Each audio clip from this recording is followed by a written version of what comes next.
Assalamualaikum warahmatullahi wabarakatuh. Baik, video ini saya buat untuk memenuhi ujian akhir semester mata kuliah istimewa. Adapun video ini ada hubungannya dengan video yang diberikan oleh Bapak Antoni selaku dosen mata kuliah istimewa. Sebelumnya video ini saya buat dengan apa adanya dan apa yang saya bisa, karena saya juga masih belajar untuk mendengarkan bahasa Arab. Untuk membantu saya mendengarkan apa yang ada di dalam video itu, mungkin saya hanya mengambil ayat-ayatnya saja. Selebih itu mungkin ada tapi sedikit selain itu. Langsung saja. Dalam video itu dikatakan bahwasanya Al-Quran huwa kalamullah. Al-Quran adalah kalam Allah, atau bisa dikatakan Al-Quran itu sebagai karya sastra yang diciptakan oleh Tuhan. Tidak ada selain Tuhan yang bisa menciptakan karya sastra seperti Al-Quran. Dilanjutkan, faman arada billahi falyatadabbar hadzal kitab. Barang siapa yang hendak atau menginginkan ilmu billahi, maka hendaknya orang itu tetap merenungkan kitab tersebut. Bisa diambil kesimpulan dalam pernyataan tersebut, dalam kata tersebut atau kalimat tersebut, bahwasanya ketika kita hendak ingin mengetahui tentang Tuhan, tentang Allah, kuncinya cuma satu, yaitu kita merenungkan, kita memahami apa sih isi Al-Quran. Kemudian kesimpulan yang lain bisa dikatakan bahwasanya Al-Quran itu ada bukan hanya untuk sekedar dibaca, tapi melainkan untuk dipahami apa makna dan isinya. Selanjutnya yang saya bisa dapat dari video tersebut beberapa ayat. Yang pertama, di dalam video tersebut ada dinyatakan ayat atau surat Al-Baqarah ayat 56. Yang dimana ayat tersebut menjelaskan tentang keadaan atau tingkah laku orang musyrik. Mereka menyembah selain Tuhan. Bahkan mereka mencintai sesembahan tersebut sebagaimana mereka mencintai Allah. Hal tersebut berbalik atau berbeda dengan orang-orang yang Islam. Orang Islam tidak menyekutukan Allah. Mereka mencintai Allah dengan amat cintanya. Tidak ada yang bisa menandingi cintanya kepada Allah. Dan jika mereka mengetahui atau melihat siksa yang diberikan oleh Allah, maka siksa itu hanya milik Allah, dan Allah yang bisa menyiksa dengan seberat-berat mungkin. Di dalam hadis sahih an Abdullah bin Mas'ud, dia bertanya lebih tepatnya kepada Rasulullah, aidam bi a'dham, apa dosa yang dikategorikan sebagai dosa besar? Nabi pun menjawab, antaj'ala Allaha niddan, ketika kamu menjadikan Allah itu sebagai persamaan terhadap sesuatu yang lain, atau bahasanya ketika kamu menyekutukan Allah, maka perbuatan tersebut atau hal tersebut dikatakan sebagai atau dikategorikan sebagai dosa yang amat besar. Kemudian di dalam video tersebut juga dicuplik surat tentang surat Al-Anfal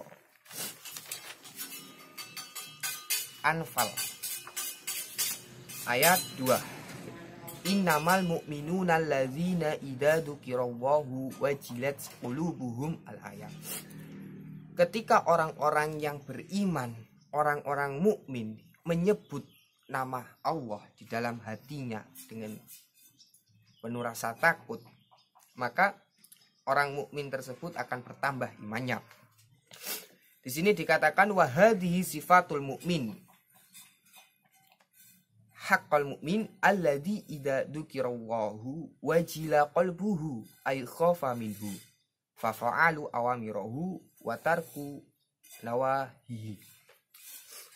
Ketika seseorang mukmin itu menyebut nama Allah di dalam hatinya dan hatinya itu merasa takut, otomatis dia melakukan perintah yang dianjurkan dan meninggalkan larangannya. Ketika orang itu beriman, Maka bisa diambil kesimpulan dalam ayat ini, orang yang beriman itu tidak sembarang orang. Orang yang dikatakan iman itu ketika orang tersebut menyebut nama Tuhan dan dia takut, dia akan menjalankan perintah-perintahnya dan menjauhi larangannya, bukan sebaliknya. Kemudian di situ juga terdapat atau dinyatakan oleh beliau surat Al-A'raf ayat 54. Inna rabbakumullahu alladzi khalaqas samawati wal arda fi sittati ayyamin, al-ayat. Bahwasanya Allah itu menciptakan langit dan bumi.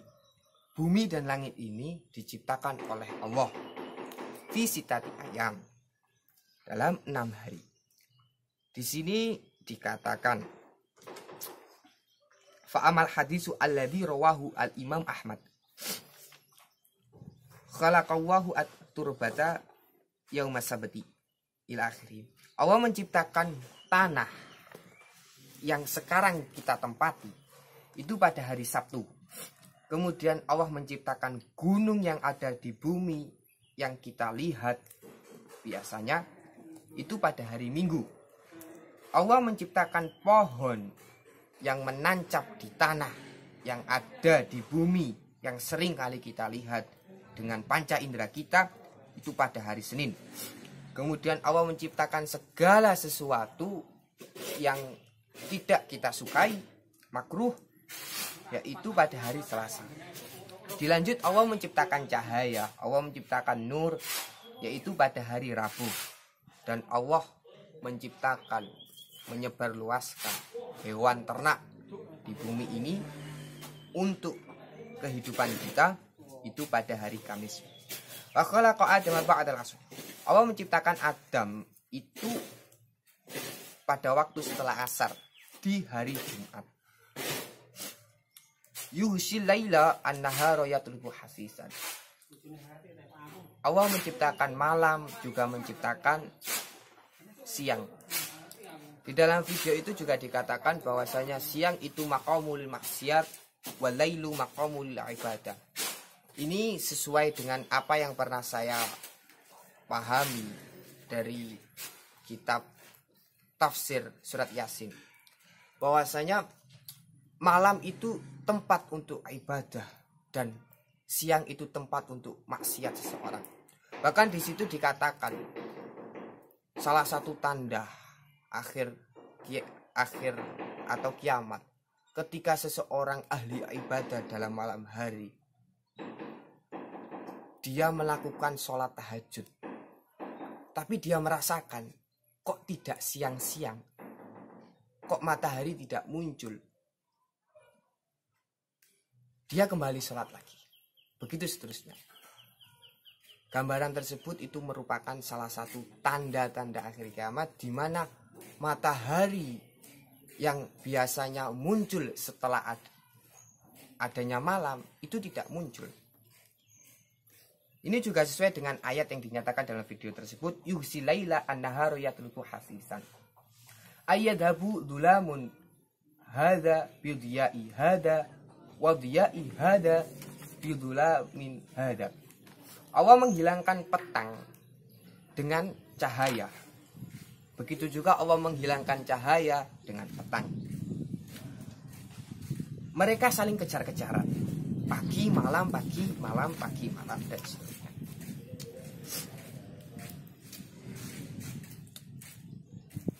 Dan terakhir yang saya bisa tangkap, mungkin juga bisa dijadikan sebuah pedoman. Beliau mengatakan bahwasanya ketika kita berbuat baik, maka kembalilah kepada Allah. Kembalikan semua itu kepada Allah. Dan ketika kita berbuat maksiat, jangan kembalikan itu kepada Allah. Itu bukan kehendak Allah. Maksudnya itu perilaku kita. Jangan kembalikan kepada Allah. Ketika kita kembalikan kepada Allah, nanti seakan-akan Allah yang menyuruh kita untuk berbuat maksiat. Seperti itu. Sekian video atau pembahasan atau mungkin pernyataan yang saya buat ini. sedikit banyak ada hubungannya dengan video yang diberikan. Ya, segini yang saya bisa. Mohon maaf bila ada salahnya. Sekian dan terima kasih. Assalamualaikum warahmatullahi wabarakatuh.